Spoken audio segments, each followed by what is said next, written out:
Hey, how's it going, guys? My name is Lee Wood. I'm the only EP, actually, not the first one, so there won't be anybody else out here. There's a lot I could talk about this team. They've gone through tremendous adversity. They've had some very interesting things put in front of them during their 5 months in Final Project. But the truth is, what they have to show you is some of the best I've seen here since I've been at Full Sail, and I'd rather let them do it. So everybody, please, a big, warm welcome for Responsible Hurricane.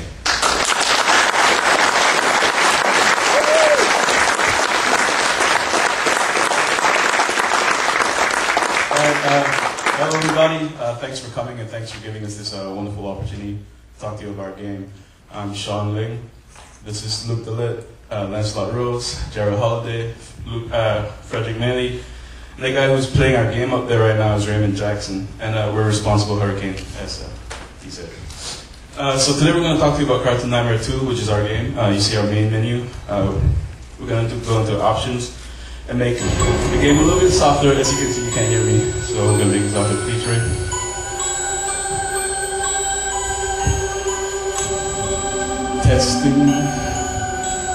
Testing, is that good? Can you guys hear me well? Yeah. Alright, sweet. We'll go back into the menu. We're going to hit start. You're going to see a bunch of cutscenes. This is to tell the player what has happened so far. I'm going to tell you. Basically, Cartoon Nightmare 2 is about Charlie, and he's currently having a nightmare, and in his nightmare, the Dark One, which is a Furby, has stolen his favorite toys, which are a bunch of golden monkeys. And unfortunately for him, the Dark One has escaped under his bed, but Charlie's going to go after him. He's armed with his trusty white crayon, and he's going to go under his bed, he's going to chase the Dark One, he's going to get back his favorite toys, the golden monkeys. And you're going to see the control screen soon. WASD, or WSAD, is for movement. Space is to jump in the game. E is to bring up your HUD so you can check your health and the amount of golden monkeys you've collected. You can use your mouse, you can right click and move your mouse to move the camera. You can tap right click to target an enemy, and you can tap left click to attack that said target. Alright, now that's done. We're going to hand it off to Jarrod Holliday, who's going to rock your eardrums. Thank you, Sean. As you said, I'm Jarrod Holliday. I'm the gameplay lead. Some of the things I worked on were AI state machines, AI behaviors, sound management, but what I'd like to talk to you about is 3D sound. If you go into the game right now, there's going to be no music, no reactions when Charlie jumps or attacks. It's a little unappealing to the player. 3D sounds, just like any sound, provide feedback and immersion to the player. And 3D sounds also allow you to adjust the placement of the sound based on its placement in the world. How this works is you have your listener, aka Charlie, and you have the thing making the sound, the Wuppet, or the enemy. And they each have a position and a velocity in the world. First, you check the distance between them and adjust the volume based on that. Then, if the enemy is whooshing past Charlie, you can add a Doppler effect to make it sound like a car whooshing past you as you're on the street. Or you can add a reverb effect to make it sound like it's bouncing off the walls, stuff like that. If we go back into the game right now, there'll be a little background music for you, some reactions with Charlie attacks and jumps, stuff like that. It's a little bit better. We're still in the world of playing. Up next, the man that brought that to us, Lancelot Rose. Thank you, Jarrod. I'm Lancelot Rose. I'm the design lead for this game. I worked on the event system as well as animations and Maya exporting. And today I want to talk to you about Maya exporting. Maya is a tool used to design awesome art such as the level you see behind me right now. And in Maya I had to give each object an attribute. So I could tell what is a golden monkey, or what is an enemy, or what is a moving platform. And then I wrote all the information specific to that object into a file. And then in the game, I parsed through that file, and then created those objects in the game world. And there you can see our game. It's without a world, it's dry and it's boring, and there's our game with a world. It looks incredible. And now that we have this beautiful world, I'm going to pass it on to Luke. He's going to kick it up a notch. Bam! Thank you, Lance. Lance has told me that I should respond to Bam in some humorous way here, but nah. Alright, behind me you can see some of the things that I worked on during the game, such as object management, Charlie's motion, and collision response as well. I'm interested in talking to you a little bit more today. If you look behind me here on the screen, we have the game, and you're going to see something that's going to bring to your attention pretty quickly. That moving platform just going straight through Charlie. Anytime that two objects are drawn on top of each other like this, it's very jarring to the user. It pulls them right out of the immersion factor. The game just shatters through that fourth wall pretty badly. But in more general life, collision response here and how we handle things like that is the interaction between any two objects in the game world. This involves standing on platforms, taking damage from enemies, picking up golden monkeys or other power-ups in the game. Pretty much allows for any sort of gameplay. So for a more specific example of how collision response is handled in our game, we'll have Charlie and the moving platform, as represented by the ball that is Charlie. Now, what we do first is we calculate the point of collision between Charlie and the moving platform. Then we look at the two objects specifically and we say, okay, Charlie's the lightweight player object, moves around a lot, and the moving platform is the static heavy object with its own set path. So we're going to leave the moving platform where it is, and then we're going to move Charlie up to rest on top of the moving platform. This is where we stop for a lot of objects. This way they're not inside of each other and they don't have any weird rendering artifacts. But we're going to go a little further to achieve some more specific gameplay interactions here. We're going to give the velocity of the moving platform not only to itself, but to Charlie as well. This way, as you can see, Charlie will ride along the moving platform. This is the gameplay that we wanted. This is what the user would expect to see from an object like this in our world, and there's no awkward rendering artifacts left. And so now that all that's done, to talk to you a little bit, the man that did the collision detection to allow my collision response to ever occur, Raymond Jackson. Thank you, Luke. Hello everybody, I'm Raymond Jackson. I'm the Quality Assurance Lead for Cartoon Nightmare 2. I worked on the collision detection system, as Luke said. I also worked on the checkpoint system, did a lot of the debugging for our game, and some other stuff you can see. But today I want to talk about camera wall snapping. So right now in our game you can see that the player has control over the camera using the mouse. But right now it doesn't have any collision. So it'll go through all the walls and the floor, and the wall or the floor will either become invisible or it'll get in between you and Charlie and make it so you can't see him. And that makes gameplay really awkward or just not fun. So we did something we call camera wall snapping. And what that is a way for the camera to snap itself in front of all the walls and floors in the game. And we do this first, to do this, we first draw a line going from the camera to Charlie. This kind of represents our line of sight in the game. We take this line and see if it collides with any of the walls or floors in our game. We then look at all the little points of collision on the line and find the one closest to Charlie that's on the line. We then put the camera's position to that point. The camera will then actually push itself in front of all the walls and floors in the game. So now if we go back to the game, we can see this in action. As he moves the camera around, it looks like it's sliding along the floors and the wall and pushing in and out. That way Charlie stays in view, and the game seems a lot easier and a lot more fun. But right now the world still seems pretty bright and kind of flat, so to add a little more depth to the game, here's Fred. Thank you, Raymond. I'm Project Mayle, the technical lead. I did the rendering, effects, camera behaviors, and some other graphical things. But I'm going to talk about lighting. So as you can see, our game didn't have any lighting. Everything was just like full bright. And it was kind of like bad looking and bland, and kind of flat and 2D looking. So with lighting, the game has like a sense of depth that you can get a better feel for like the sense of the 3D objects.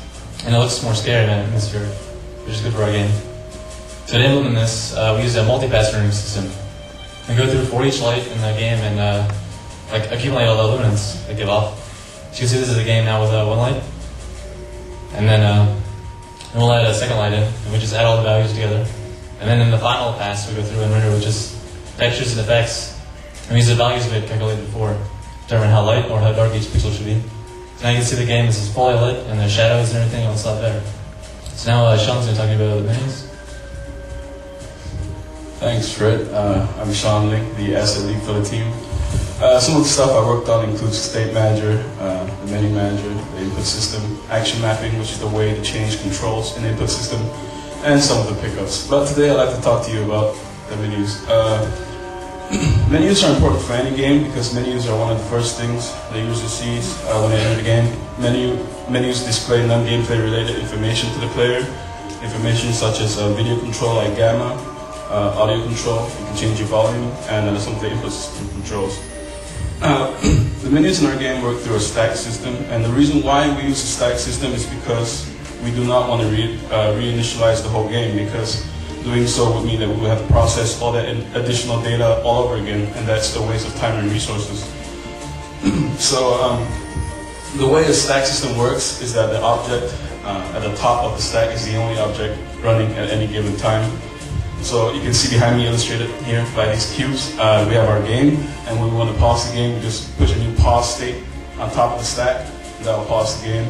And when we want to unpause the game, we just pop that state off, and then we'll just have our game back. And that's how it works. And when we're going to go back into the game, you're going to see the menus working at work here. We're going to pause the game. Just going to push a new pause state on top. I'm going to push option state on top. And now we're going to change the volume so you guys can hear the game a little bit better, because we're going to have a walkthrough for you guys. And Luke is going to walk you through. So everyone, Luke DeLaet. All right, thank you very much, Sean. As I said previously, I'm still Luke DeLaet. We're going to get the sound adjusted here for you, and I'm going to walk you through the first half of our game here. Let me turn to the side here so I can see the screen as well. So Charlie's in the world. He's going to be walking around, exploring, looking for golden monkeys, fighting enemies that he's drawn from his sketchbook that are now alive in his nightmare world. But let's go through and let's see what it's like. In the bottom left-hand corner, you're going to see the HUD. That's Charlie's indication of health, or how soundly he's sleeping in the game. You can go around and collect cookies. Those will restore his health, put him a little soundly to sleep, make sure that he stays in his nightmare world and not awake in his boring old normal bed. Now, as he goes through the world, you're going to find some objects that are just kind of in his way, can't really get through. So, let's see here, we have feathers. Feathers allow Charlie to jump again in the air after he's already jumped. This allows you to get farther jumps, higher jumps, and get around obstacles that you normally could not.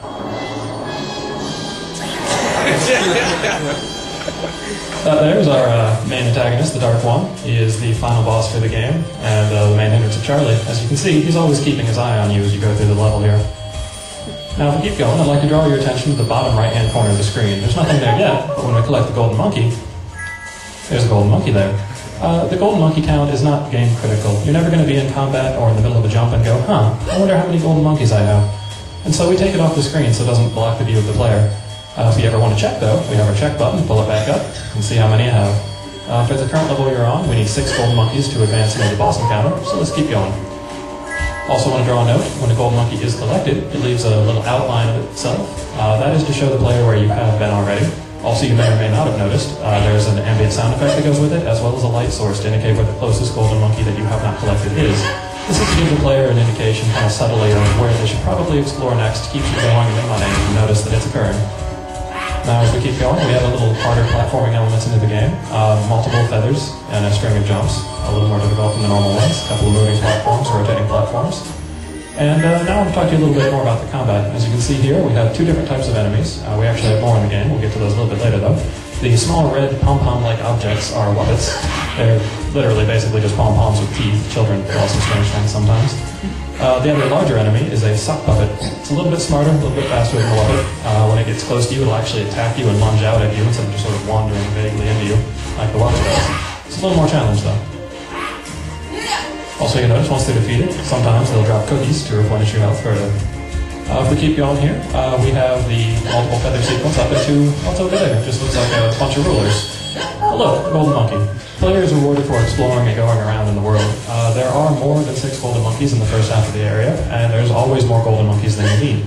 This is going to encourage a little bit of replay value, going through and saying, oh hey, I went through the game again, and this time I got golden monkeys. More golden monkeys than I got last time. Maybe there's some more I haven't found yet. Keeps the player exploring. Notice the large splash across the screen there. There's a checkpoint. That's an indication that you've reached enough of the level that we don't want to send you all the way back to the tutorial. So if you die or lose all your health and wake up, we just send you back to the checkpoint, and it doesn't frustrate the player with having to go all the way back through the game, potentially through golden monkeys they've already collected. If we look there, we have a golden sock puppet. The enemies are after the golden monkeys as well, and when they collect them, they become more powerful, a little bit smarter, a little bit faster, a little bit harder to kill. When you defeat them, though, you're rewarded by stealing back the golden monkey that they have collected. Now, after we collect this golden monkey, right, let's go back onto the bridge and show you the typical, we need this in our game because we have our platformer featured, piss. In the nightmare world, there's only so much. You've dreamed it up, it's there, but there's still some places you haven't thought of. You haven't really dreamed it up. If you happen to fall into them, that fear of the unknown is just so great that Charlie just has to wake up, go back to sleep, lose a little bit of health, sleep a little bit less sound, and go back to a checkpoint. It's not a full losing condition, we don't force you to start over, but keeps you going, keeps some obstacles in the way. Now, as you see here, we have moving platforms. These add a timing element to the platforming in our game. Not only do you have to jump at the right time, but you have to make sure that there's going to be a platform there when you land. So it adds a little bit more complexity to the platforming elements of the game here. Alright, now that we have 6 golden monkeys, I'd like to draw your attention to the swirly particle vortex over the side. That is a teleporter on the boss platform. That is what is barring you from reaching the boss encounter before you have 6 golden monkeys. Although for interest of time, and we're not going to take all of your time and play all of the game in front of you, you'll be able to play it yourself when you download it when we have the final version up next week. We're just going to take you straight to the final boss fight. Oh look, debug buttons. How nice. Alright everybody, this is the final boss encounter. Let me walk you through what you missed in the game that we didn't go over with you here today. You went through the first area like you saw. You collected enough golden monkeys to encounter the Dark One for the first time. You defeated him. He ran away. So, you went through a slightly more twisted area of Charlie's Nightmare World. A lot more complicated platforms, more feathers, more bottomless pits, crackers that hold blocks together, just generally weird things like that. Once you go through that area, though, and actually manage to find enough golden monkeys, we get to this, the final boss encounter. This is Dark One's last-ditch effort at defeating you, and he's going to pull some new tricks that you've never really seen before, such as you just saw, eyes that shoot lasers, because there's nothing really more epic than eyes that shoot lasers. Now, as we go on here, he's going to also, in the middle of that, spawn some different enemies for Charlie to fight, but Ray's been playing the game long enough, and hopefully the player's been playing the game long enough by this point, that they should be pretty easy to dispatch. Kind of a refund of cookies, so to speak. Lets you keep going with the fight and avoid some of the more dangerous laser patterns. Alright, now we're going to see another laser pattern here. You'll notice this one is a little bit more complex, it's a little bit tighter, and the eye up top has a new function. It's kind of sweet at you, kind of attack you instead of just following you around. As we keep going in the boss fight, the laser patterns are going to continue to become more difficult, and the enemies are also going to become more difficult. And just to prep you on one of the enemies you haven't seen yet, since we skipped level 2, we actually have a third enemy that you have not seen. It is the spider. It's a kind of an ambush enemy that we use in the game. They wait on the ceiling, and then when Charlie gets close enough, they drop down from the ceiling and charge at him. They're pretty quick, they're very fast, they can cover large terrain in very short periods of time, so they're pretty nasty. But on this small platform, if you're careful, you might be able to knock them off.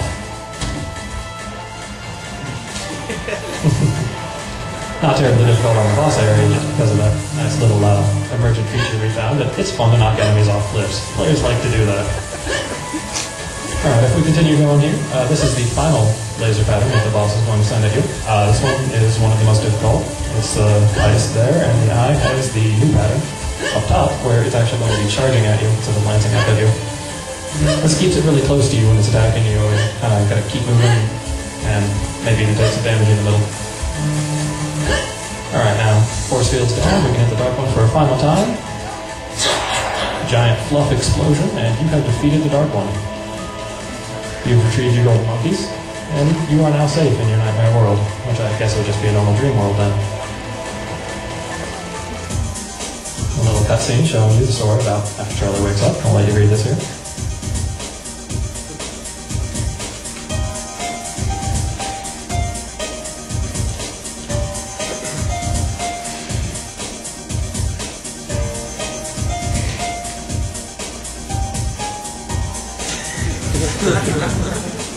Everybody seems to like that song. Alright.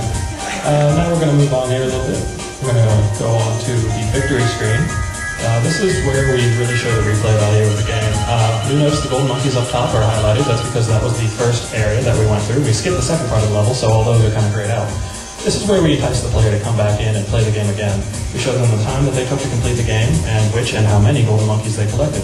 This is for the completionists and all of us to go through and say, oh, well, I beat it, but I want to go back through again. I want to get the rest of the golden monkeys. I want to find that one that I missed that I've never seen yet. I want to get a better time, or so forth. Now, if we go on from here, we're going to go on to a little bit of what we learned during the project outside of the normal classroom environment. Visual Studios, the tool that we use to do all of our coding and all the development of the game, has this really nice feature called the debugger. It lets you see at runtime what all of the variables are, what all the math is, what all the data says, and there's just hundreds and thousands of values that you can look at. But we came across a unique problem that it can actually change the way that your game runs a little bit. And so that we had an error in our game that we never saw until we had a full distributed, installed, executable game on a different machine. And it was a pretty bad bug. Charlie was not colliding with the level, so you would just fall into a black void, and you just keep falling, and you just keep falling for more. And so that wasn't really good. What we actually resorted to and kind of learned from that is kind of the older school debug method of just adding lots of information to the screen. At one point our HUD had probably about 3 pages of collision data just on the screen, as well as Charlie's health and number of golden monkeys, and that really helped us go through the problem, but it still killed a good weekend for us. Other thing that we learned, not quite as important, but maybe a little cute, Murphy's Law. If things can't go wrong, they will go wrong. And to add to that, they will go wrong in groups of 3 or more. We had power cords die, not 1, not 2, but 3 all at once. And so we found that with a good 1 single power cord, we can run 2 to 3 laptops at once as long as they have good solid batteries in them. Who knew?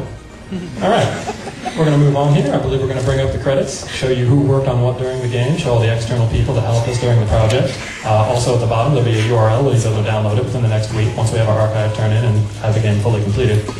I'm going to open up the floor to questions at this time. Does anybody have any questions?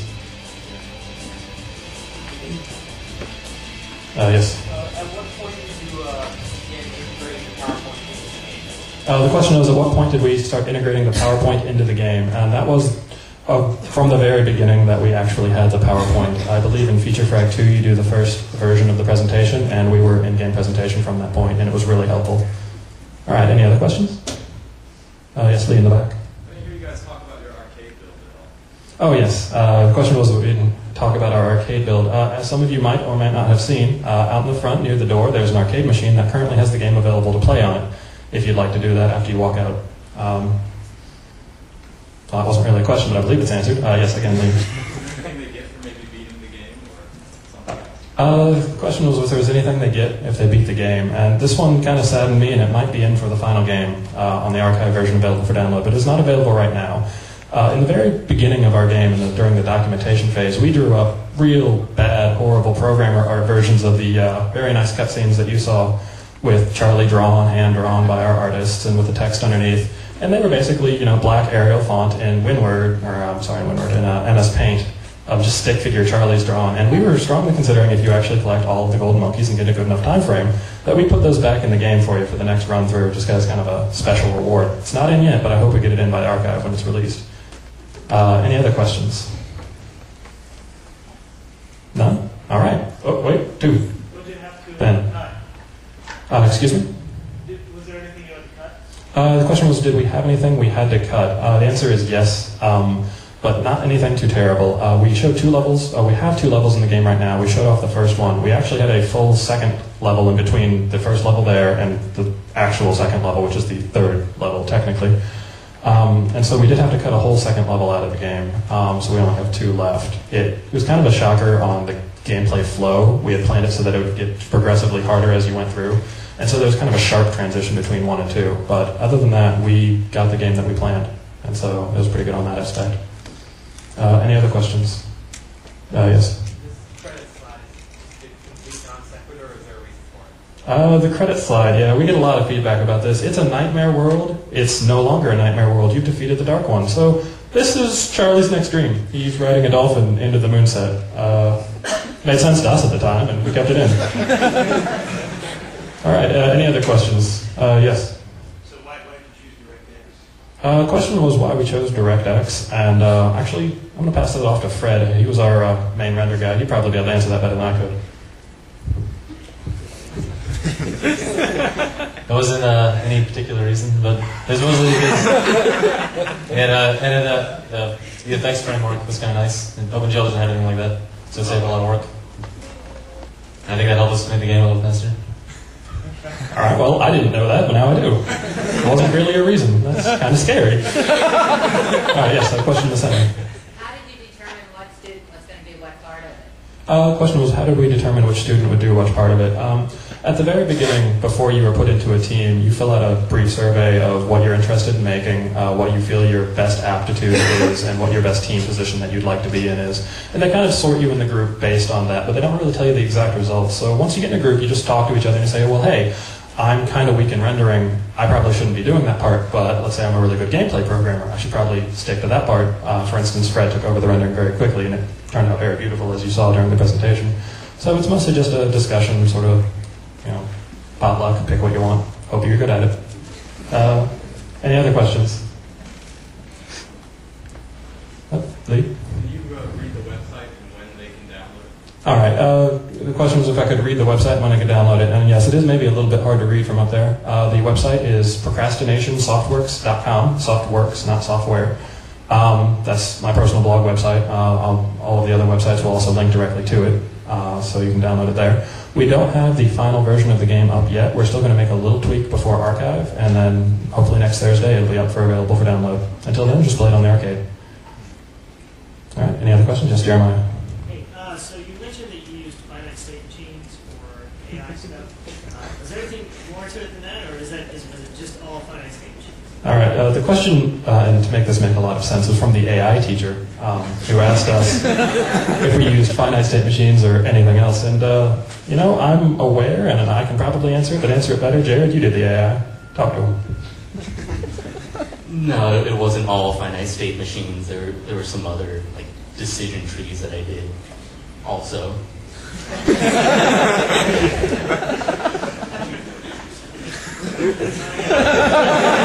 The rest of my group is kind of shy, apparently. Any more questions? Anything? What time of day it is? Anything? Yes. Are you going to have the PowerPoint version of the game up for download too? The question was whether we'll have the PowerPoint version of the game up for download. Most of you might not be interested in that, but yes, we will have it available. It is actually the main build. If you open up the properties on the shortcut and add -presentation at the end, you'll be able to go through it. Yeah, no problem. Any other questions? Yes? What were you all schedules like? The question was what were our schedules like? Can you be a little bit more specific? Schedule for your group, for your team when you coded together. Oh, okay. The question was when we coded together, what was our schedule like for that? We worked 5 days a week from 2 p.m. to 10 p.m. 5 days a week, every day, for 5 months about. We didn't go till third month, but we got together during those time periods, even when we were just in documentation phase. And that sort of steady, always together sort of time frame really helped us out. We never had to say, oh, maybe I don't understand this as well as I could, but I have to pick up the phone, and we're programmers. We're not actually going to pick up the phone, so being in person really helped. Does that fully answer the question? All right, cool. Any other questions? Yes? Do you have any recommendations to students who are in the first or second month of Final Project? The question was if we had any recommendations for students that were in the first or second month of Final Project, and document everything. If you don't think of it now in the first 2 months, you will have to think of it when you're coding, and that's going to lose you coding time. If you can make the game that you designed and it's solid, it's great. If you have to make design changes late in the game, it can be a real hassle. And so it just makes sure that every small little detail is completely, thoroughly thought out, and that'll probably be the best thing you can do. Yeah, thank you, Ray. Also, one thing that our EP has been telling us he really appreciated that we did is once you do get into coding, put placeholders for everything. Apparently that really helped us out compared to a lot of other teams. And don't be placeholders like, oh, we need to be able to load a model, let's put in a model. Have a model in there, even if it's the same model for every single thing in your game. Have animations, even if it's the same animation for every single animation you're going to have in your game. That way, when the art team gives it to you, you copy a file and you're done. That allowed us to actually push in a lot of assets really late in the game. That helped out a lot. All right, any other questions? All right, I believe that's everything. All right, thank you very much for your time.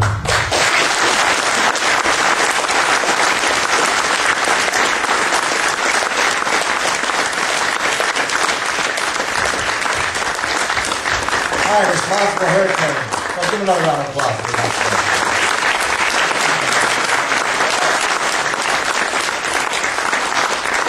So yeah, there's a lot of the game they didn't get to show you, so I implore you to go download the game once they get it up on the site. It was Procrastination Works, or Procrastination Softworks.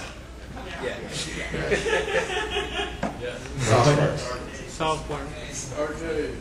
Oh, on the arcade too? Yeah, go play it on the arcade out there. But yeah, there's a lot you missed, so definitely go do that. Thank you guys for coming out. It was an awesome presentation, and have a safe trip home. Thank you.